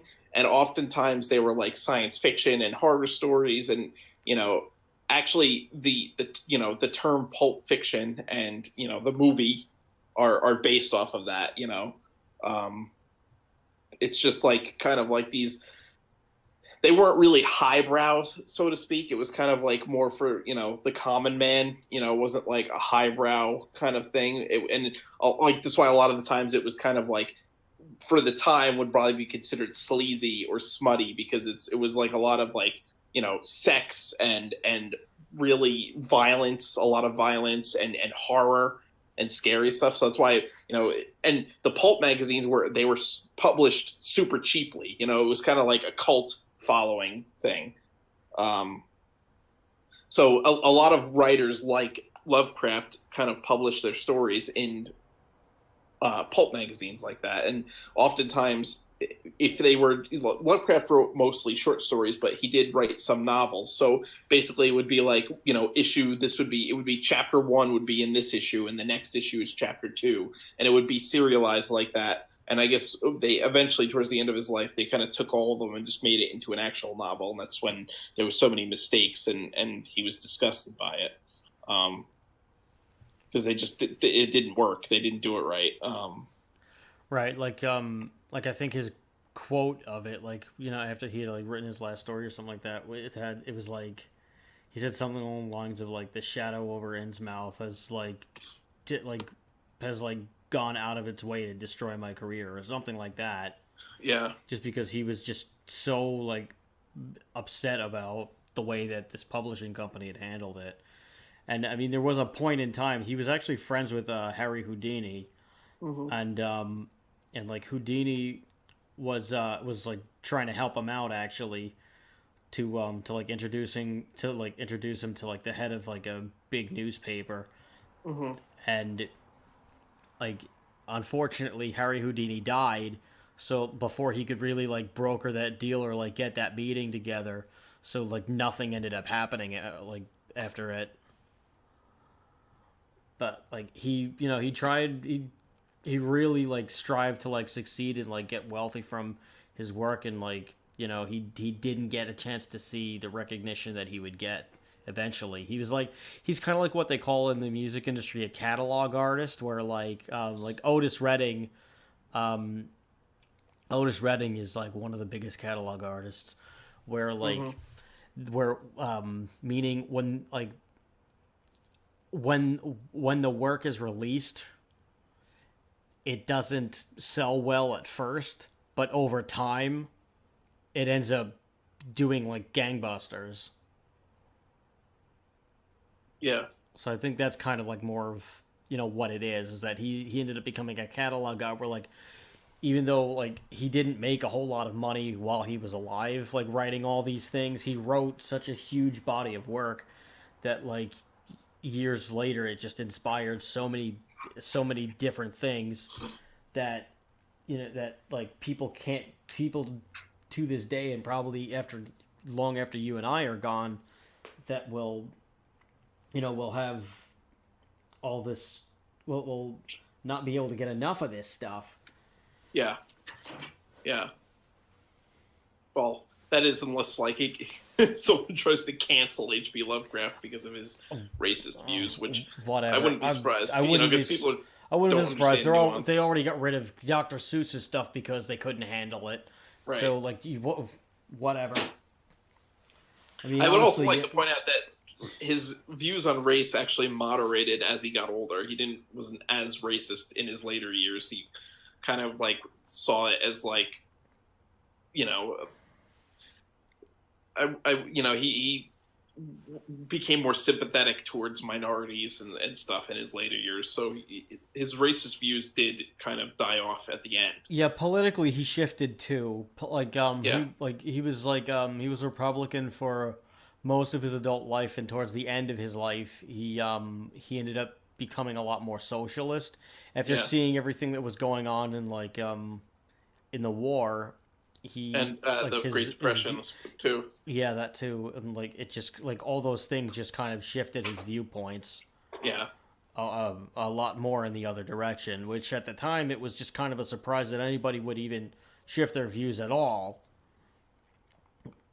Again, not condoning what he did, but No. like not condoning his beliefs, but or But like trying to put a band-aid on it. But that for his beliefs were common for the time. yes, It'd be, in 100 years, people are going to think things that we believe today are probably, most likely, they're probably going to be like, wow, I can't believe those barbarians thought like they did back then. yeah, So it's just, you can't really frame someone's beliefs in the lens of today, because it doesn't work. You're going to, inevitably, it's going to be, okay, well, obviously it's worse, like, that yeah. doesn't mean that they were terrible people. That's just they were a product of their time. Everybody believed the same thing at that time. Right. I You mean, know. every person, whether they're not they were like a big figure or just a regular person, they're like we're all products of our time. Like you and I are products of our time right now. Right. Every like our children are going to be products of their time. Our children, Yes. and so forth and so on. Everybody's going to be a product of their time, and everybody's going to like look at what the past did, and like they're not gonna agree with everything that happened. Right. Like that's Well, just it's like how it is. you look at Like like for example, I think cars in the 1950s were awesome, and I think that was the best. I think that those are the strongest and the best cars that you could get. Mhm. But I don't think that I don't think that the views of the common man were like very good. I don't Yeah. think that I now know that cigarettes, like a pack of cigarettes and red meat 3 times a day is not healthy and it will kill Yeah. you. But that's what they thought back then. Yeah. Or Well, it's like you go back to like the Aztecs, like, sacrificed people to this, to the gods to like get a good harvest and stuff like that. Today that's horrifying that they oh like yeah. would kill people, but Well, I back mean then that's all they knew. they had like a ritual. They had like a ritual game where like they would play soccer with the severed heads. Yes. Like would you and I do this? Absolutely No. not. We would go to jail. Right. But that's like, At that was best, a at different best we time. would go to jail. You know, humanity is constantly growing, and we're always in flux. We're always changing what's moral and what's not. And you can't frame what's moral today based on, what was moral 100 years ago or 50 years ago, even. It's just we're constantly changing, and morality constantly changes. So, was H.P. Lovecraft racist? Yes, he was. Did he espouse pretty, abhorrent, bigoted things? Yes, he did. But that doesn't detract from how good of a writer he was and how much he's inspired, writers today and like musicians and video game creators and all. You have to kind of look at it in like. You have to separate the art from the artist, which a lot of people have trouble doing nowadays. Like, Because too many people have a platform on like social media has given people a platform who don't quite understand things all Yes. the way, and like their interpretation is just gonna be more of like a gut reaction rather than Yes. actually taking the time to go out and like do their homework, do their research, and just understand something. It's just like people don't want to understand things as much as they used to. They want instant gratification, so they know that whatever idea they have, whether or not it's right or wrong, it doesn't really make a difference. We'll just shoot first and ask questions later. Yes. Like if people are gonna agree with me, then I'm just gonna say what I'm gonna say. Where like you need to understand where it's coming from, and you need to understand why certain things were a certain way. It's like, and you just have to understand. You just have to do your research and just look at it like without judgment and just Yes. understand the circumstances and be open to a discussion about it as well, which Yeah. not a lot of people are willing to do because it's hard because that's too hard for them, Well, or the it's problem just is- too much work or whatever. It's just no good. The problem is, and especially with Twitter, because you only have, what was it, like 140 characters to write your message. You can't have a nuanced thought when you only have a short little like friggin' tiny blurb that you can say, especially in text. You can't like have any kind of, it's impossible to portray sarcasm or any kind of like nuanced thought over text, because you can't see the emotion or hear the emotion in someone's voice over text, obviously.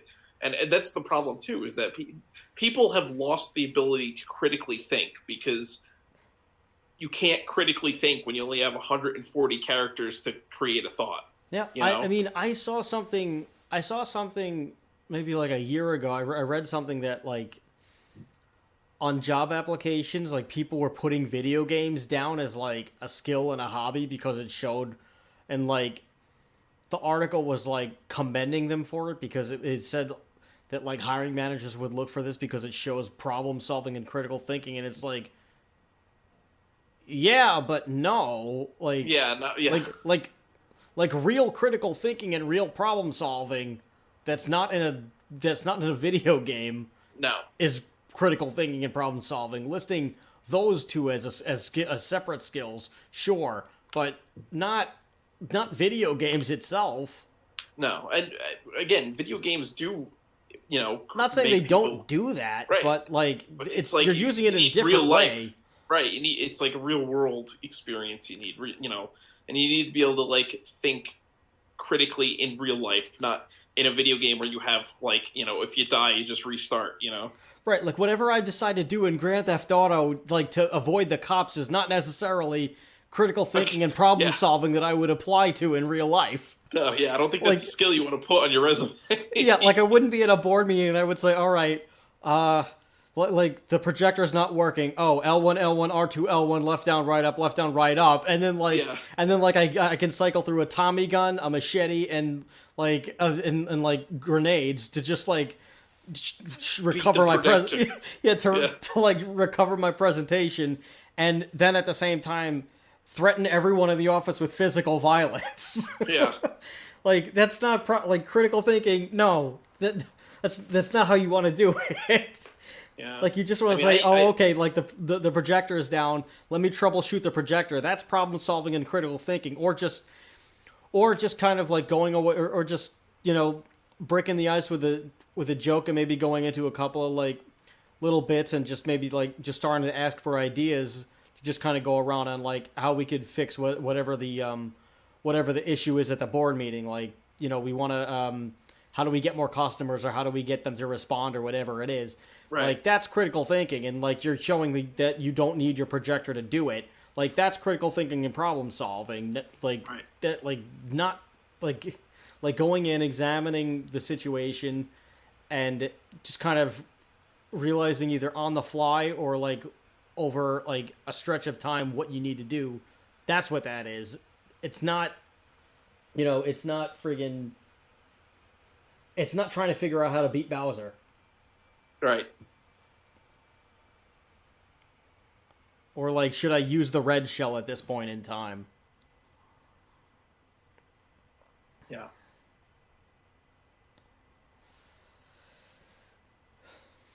But people are strange. And the writings of H.P. Lovecraft are even stranger. Yeah.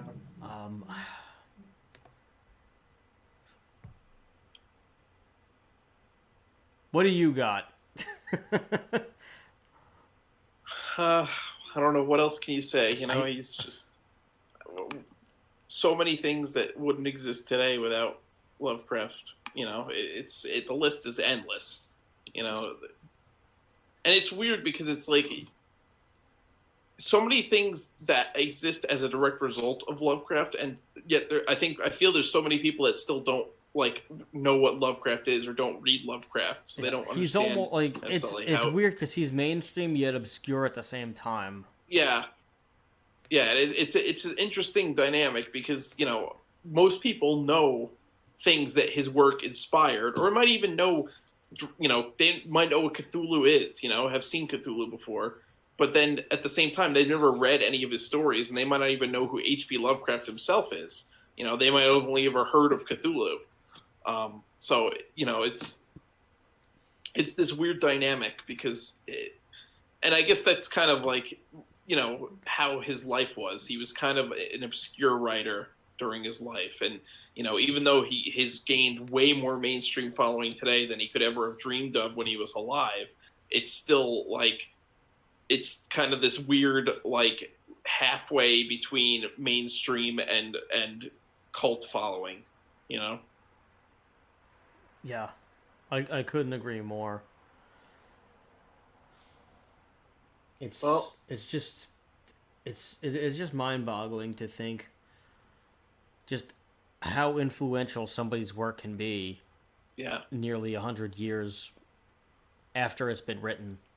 yeah, That yeah. it's He, and he's definitely it's gonna just taken on such a life of its own. he's definitely gonna go down as one of the greats, up there with Edgar Allan Poe, and Yeah.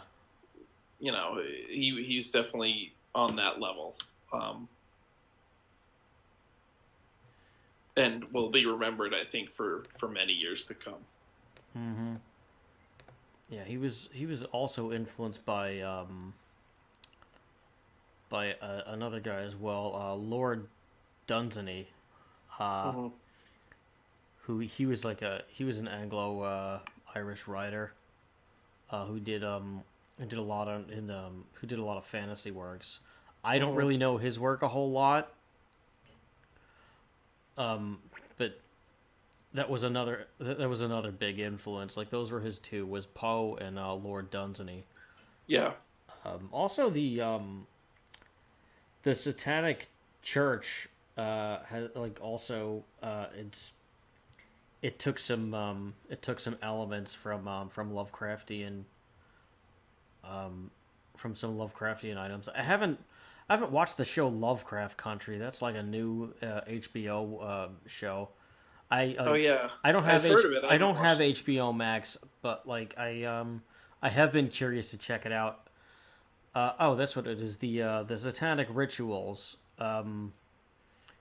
Like it used like parts of like the Lovecraftian works. Like it has an essay that like claims that the Lovecraft works carry a partial truth to them, and they kind of use it in the same symbolic manner as Satan. Hmm. And there was like some guy named Kenneth Grant of the Typhonian Order. I don't know what that is. I've never heard of that one. I guess it's like another occult group. But he incorporated the Lovecraft mythos into his rituals and occults. But like, he did it in more of like a literal sense. Hmm. The Church of Satan maybe like borrowed things a little bit looser. Like maybe they had like a hierarchy in a similar way, but like this guy was a little bit more a little bit. He just kind of like took it a little bit more directly. Hmm. It's just a lot of like crazy stuff. I mean, there's also like a site that like I check out every election called yeah, I think it's like Cthulhu for President. Yeah. I had actually once written like a song that for like Zamboni called like Cthulhu for President. We just never really did it. Yeah. It was, I mean, it's a goofy little tune, but it was probably would have been like a really like dumb song. So I'm kind of glad that I never did that one. Um, but like there's like the Cthulhu for President stuff is it's just like every year it's just like it like the year just changes, but it's not and like whatever his it's cthulhuforamerica.com, that's what it is. Yeah. And like you just like he just kind of takes whatever like the current political messages from like the bigger from like one of the parties, and like he just kind of turns it on, and like they just turn it on their head, and it's just like got all this like silly little Cthulhu merch that Hmm. like is specifically Cthulhu 20 whatever or 19 or like or whatever year it is.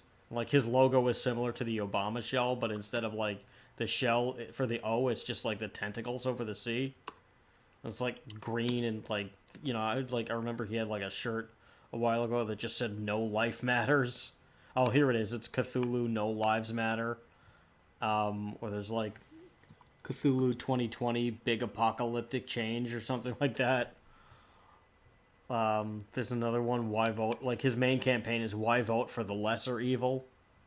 Like Oh yeah, it's just funny stuff. yeah. Or there's like a make Rulia great again shirt. Mm-hmm. It's really funny. I would like to get some of these things, but I don't think that it's a good idea because I don't think enough people would get it. So I will probably not own a piece of this merch, and I will be very sad. But deep in my heart, I will always vote Cthulhu. I Yeah, think. there's a famous painting of like I don't know who it was done by, but it's like it's a picture of like Jesus holding like the Constitution or the Declaration of Independence or something, and like all the founding fathers are there, and they're all like, it's supposed to be Washington D.C., and they're all like put their hands in their hearts. Well, someone like redid it, and instead of Jesus, it's Cthulhu, and like there's like just like a pool of blood, and the little kid is like putting like a friggin' like eldritch sign on the like in blood on the piece of paper, Oh, that's and like awesome. and like all the like people are like fish people and stuff, or like they're missing eyeballs and like blood is just running down there. It's pretty awesome. That Uh, that is awesome. yeah. Uh, now I want to search this up.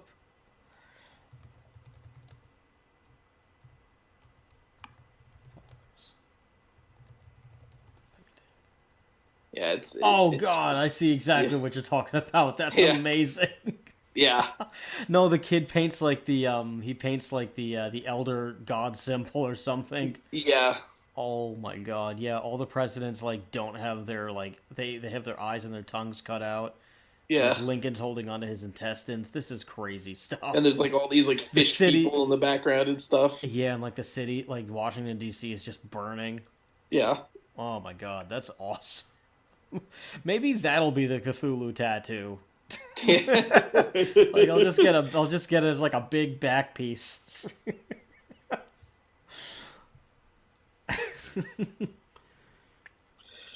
Oh, that is so awesome. Anyway, That's the graphic. I'm using that for the graphic when we put this on YouTube. nice. Oh, Well, do we have all right. anything else to say about Lovecraft? I feel like we can go into an endless loop, an endless time Yeah. loop, if we're not careful. Oh yeah. So no, I don't think I don't think there's anything that I have to say about H.P. Lovecraft. He was a man who lived and died by his work, Yeah. and it's a pity that he didn't get to see what it would what it would become. But this man created just limitless possibilities for what his work would inspire. Yeah. It really just, a great writer, imaginative, really inspired generations upon generations of artists and writers and musicians and everything after. Yeah. Oh, So, one that's what I wanted to add. Another guy who does a lot of great Cthulhu based artwork is this guy Michael Whelan. He did a lot. He did like a lot of album covers. He did like the first Demolition Hammer album, which was based on the which was like one of his like Lovecraft based pieces, as well as the first Obituary album. okay. He has like a lot of cosmic horror stuff. That's cool. He did the Evil Infected Nations art. Okay. Yeah, I know he's that one. so like his work is like heavily like influenced by like Lovecraftian stuff. His stuff is really great too. Yeah. I may have the Demolition Hammer like album tattooed on me also at some point in time.